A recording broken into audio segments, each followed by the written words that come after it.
Part 2 of 10 card Aries Celtic Cross, but maybe something will resonate if you're just let here. Hope you're well. We're on our 6th card. We have the possible future in this card. Let's see. Thank you, Holy Spirit. Queen of Pentacles. Everything you want financially is your possible future. You are abundant, and this is marshmallow. You're sweet too. It is possible. The next card here, people call the Desire card in the Celtic Cross. I call it the Heart card because the next card we have is others' opinions of us, and I call that the Mind card. So, whatever you choose.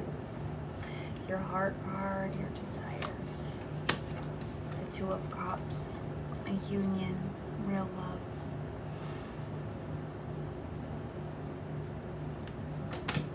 It's beautiful. You are the Queen of Pentacles. You can do it. You can do anything.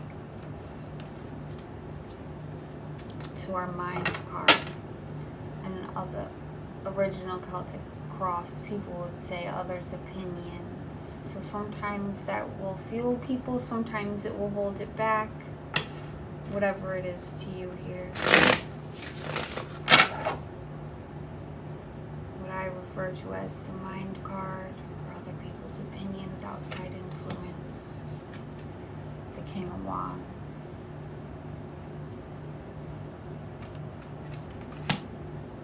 This is the 7th card in the lineup, and how I do 5 and 5 slays under the Tower, because the Tower in part 1 was the 3rd card, represented by cinnamon.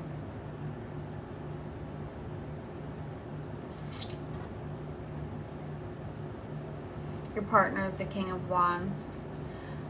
I wish you could better see how my cards are, but the Queen of Pentacles and the King of Wands cards are facing each other with the 2 of Cups in the middle. If you consider yourself a Queen of Pentacles, your match is a King of Wands.